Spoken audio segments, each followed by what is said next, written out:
Welcome back to our channel. இன்றைக்கி நம்ம wait லாஸ்க்கான recipe தான் பார்க்க போகிறோம். வாங்க வீடியோக்குள்ளே போகலாம். இது ரொம்பவே சிம்பிள் அண்ட் ஈஸி டேஸ்டிங் கூட. இதுக்கு நமக்கு தேவை கோதுமை மாவு தான்.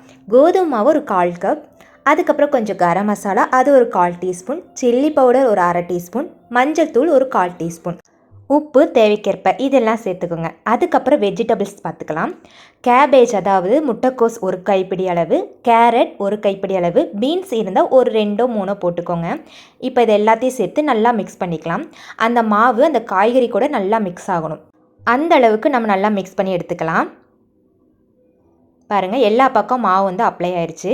இப்போ இது கூட கொஞ்சமாக தண்ணி சேர்த்துக்கலாம். அதாவது 1 டேபிள் ஸ்பூன் அளவுக்கு தண்ணி சேர்த்து அதையும் நல்லா மிக்ஸ் பண்ணலாம். கொஞ்சம் கொஞ்சமாக தண்ணி சேர்த்துக்கோங்க. நிறைய தண்ணி சேர்த்தோம்னா அது தண்ணி ஆயிரும். ஸோ கொஞ்சம் கொஞ்சமாக தண்ணி சேர்த்து நம்ம மிக்ஸ் பண்ணி எடுத்துக்கலாம். மொத்தமாக இதுக்கு வந்து 3 டேபிள் ஸ்பூன் அளவுக்கு தண்ணி தேவைப்படும். அதுக்கு மேலே கொஞ்சம் வேணாலும் நீங்கள் ஆட் பண்ணிக்கலாம். ஆனால் ரொம்ப வாட்டரியாக இருக்கக்கூடாது. இது வந்து அடை பக்குவத்துக்கு நமக்கு வேணும். நல்லா மிக்ஸ் பண்ணி பிசைஞ்சுக்கோங்க. உப்பு கொஞ்சம் கம்மியாகவே சேர்த்துக்கோங்க. ஏன்னா நம்ம வந்து வெயிட் லாஸில் இருக்கோம். உப்பு வந்து அதிகமாக ஆட் பண்ணக்கூடாது. அதே மாதிரி சர்க்கரை அந்த மாதிரியும் கொஞ்சம் அதிகமாக ஆட் பண்ணக்கூடாது. கொஞ்சம் கம்மி பண்ணிக்கோங்க எல்லாமே. இப்போ பாருங்கள், இதுதான் இந்த பக்குவம். மாவும் ரொம்ப ஆட் பண்ணக்கூடாது. ஒரு 1/4 கப்பு போதும். கோதுமை மாவு சாப்பிட்டா வெயிட் லாஸ் ஆகும்ல, அப்படிலாம் இல்லை. கோதுமை மாவு பார்த்திங்கன்னா வெறும் மாவு தான். மாவு சத்து தான் அதில் அதிகமாக இருக்கும். அதெல்லாம் கொஞ்சமாக ஆட் பண்ணால் போதும்.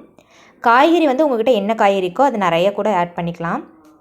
உங்களுக்கு காரம் பத்தலை அப்படின்னா சில்லி கூட ஆட் பண்ணிக்கலாம், பச்சை மிளகாய் கூட ஆட் பண்ணிக்கலாம்.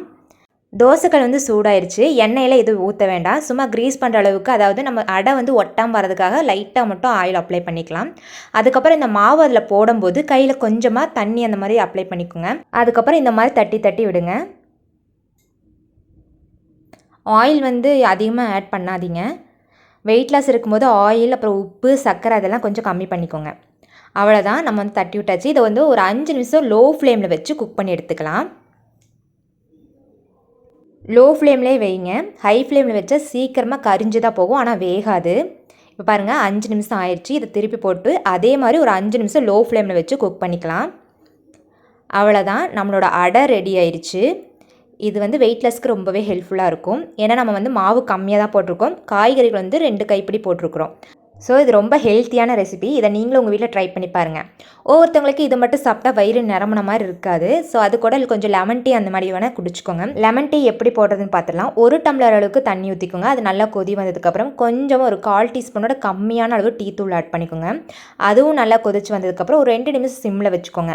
அவ்வளோதான், நம்மளோட லெமன் டீ ரெடி ஆயிடுச்சு. இதை அப்படியே ஃபில்ட்ரு பண்ணிக்கோங்க. ஃபில்ட்ரு பண்ணிவிட்டு அது கூட கொஞ்சமாக சர்க்கரை ஆட் பண்ணிக்கோங்க. ஹனி இருந்தால் கூட நீங்கள் ஆட் பண்ணிக்கலாம், இல்லை வெல்லம் அந்த மாதிரி கூட ஆட் பண்ணிக்கோங்க. ஆனால் கொஞ்சமாக போட்டுக்கோங்க. அதுக்கப்புறம் கொஞ்சம் லெமன் ஜூஸ் வந்து ஆட் பண்ணிக்கோங்க. அதை நல்லா மிக்ஸ் பண்ணிவிட்டு புதினா இருந்ததுன்னா புதினாவும் இது கூட ஆட் பண்ணிக்கோங்க. ஆட் பண்ணிவிட்டு ஒரு 2 நிமிஷம் கழித்து குடிங்க. அந்த புதினோட டேஸ்ட்டும் நல்லாவே இருக்கும்.